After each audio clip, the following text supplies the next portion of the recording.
तुला राशि वालों, आज हम आपको बताने जा रहे हैं 5000 साल पहले श्री भगवत गीता में भगवान श्री कृष्ण ने इंसान की बर्बादी के 3 कारण बताए थे और आज हम आपको यही बताने जा रहे हैं। तो चलिए सबसे पहले आते हैं कहानी पर। प्राचीन काल में एक शाही परिवार में एक लड़के का जन्म हुआ। कम उम्र में ही शाही ठाट बाट से दूर उसको गुरुकुल में भेज दिया गया। गुरुकुल में वह विद्यार्थी सबसे होनहार था और उसने वेदों और शास्त्रों का अध्ययन किया। उसकी शिक्षा समाप्त भी नहीं हुई थी कि उसके माता पिता और भाई बहन सभी प्राकृतिक आपदा में मारे गए। ना तो उनके पास कोई ठाट बाट रहा और ना ही माँ बाप। शिक्षा समाप्त करने के बाद उस विद्यार्थी ने प्रण लिया कि उसका सारा जीवन केवल लोगों की भलाई में ही गुजरेगा और उसने संन्यास ले लिया। अब उस सन्यासी ने अपनी सारी महत्वाकांक्षाएं त्याग दी और ध्यान लगाने के लिए संसारिक चीजों को छोड़ हिमालय के जंगलों में चला गया। वहाँ पर उसने लंबे समय तक तपस्या की और अपनी दिमागी शक्तियों को विकसित किया। वह अपने सन्यासी जीवन में बहुत ही खुश था। लोग शिक्षा लेने के लिए उसके पास आते और यह सन्यासी लोगों की समस्या सुलझाने में लोगों की मदद करता। धीरे धीरे यह सन्यासी की चर्चा पूरे नगर में होने लगी। सन्यासी बहुत ही मशहूर होने लगा था, लेकिन उस राज्य का राजा बहुत ही क्रूर व्यक्ति था और राजा ने सन्यासी से मिलने की ठान ली। पहली मुलाकात में ही राजा इस सन्यासी से इतना प्रभावित हुआ कि उसने अच्छाई की राह पर चलने की ठान ली। राजा मन ही मन सोचने लगा कि अगर ये सन्यासी मुझे चंद मिनटों में ही इतना बदल सकता है, तो अगर यह मेरे पास रहने लगे तो मेरी तो जिंदगी ही बदल जाए। इनकी सेवा से मेरी जिंदगी धन्य हो जाएगी। राजा ने सन्यासी से महल में चलने का आग्रह किया। सन्यासी इसके लिए मान गए और राजा सन्यासी को लेकर महल पहुँच गए। वहाँ पर राजा ने शाही कमरे में सन्यासी को भोजन कराया। सन्यासी ने राजा का धन्यवाद किया और जाने की आज्ञा मांगी।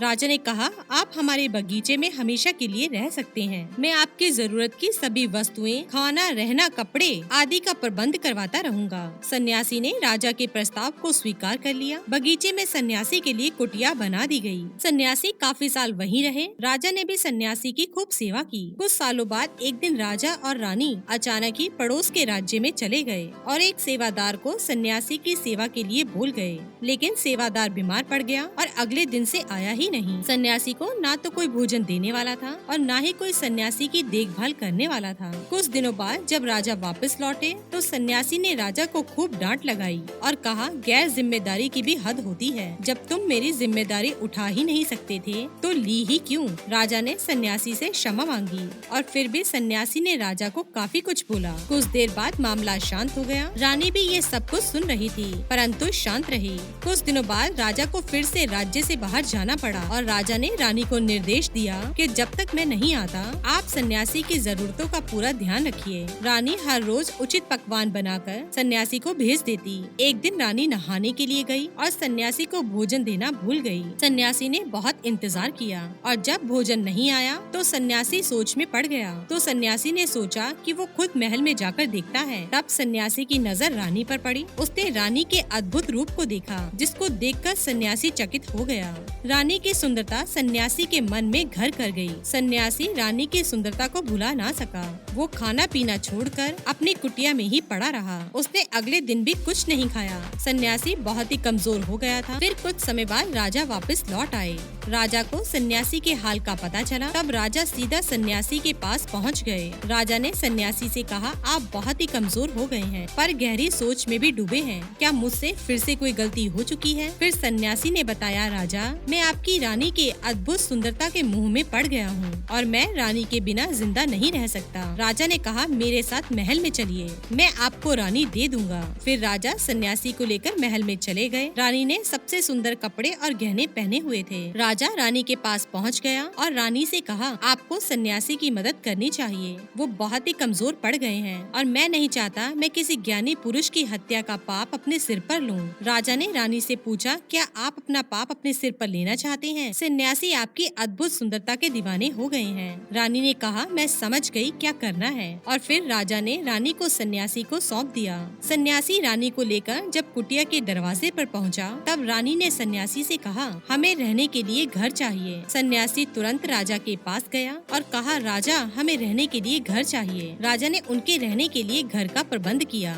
सन्यासी रानी को लेकर जब घर पहुंचा, तब रानी ने कहा, घर तो बहुत गंदा है, इसकी हालत तो खराब है। सन्यासी फिर से राजा के पास गया और कहा कि राजा घर की हालत तो बहुत खराब है। राजा के हुक्म से घर ठीक करा दिया गया। फिर रानी नहा धोकर बिस्तर पर बैठ गई और सन्यासी भी रानी के पास आ गया। रानी ने सन्यासी से कहा, क्या आपको पता है कि आप कौन थे और अब आप क्या बन गए हैं? आप एक महान सन्यासी थे जिसके लिए राजा स्वयं जरूरत की वस्तुएं उपलब्ध कराता था और आज आप वासना के कारण मेरे गुलाम हो गए हैं। यह सुनकर सन्यासी को महसूस हुआ कि वो तो एक सन्यासी है जो अपनी सारी सुख सुविधाओं को छोड़कर शांति की तलाश में जंगलों में चले गए हैं। सन्यासी जोर जोर से चिल्लाने लगा और रानी से कहा, क्षमा कीजिए रानी, मैं उस दयालु राजा की रानी को अभी सौंप कर आता हूँ। रानी ने प्रश्न किया, उस समय जब आपको कुछ दिन भोजन नहीं मिला तब आप बहुत क्रोधित हो गए थे। मैंने आपका यह रूप पहली बार देखा था, तब से मैंने आपके व्यवहार में परिवर्तन महसूस किया।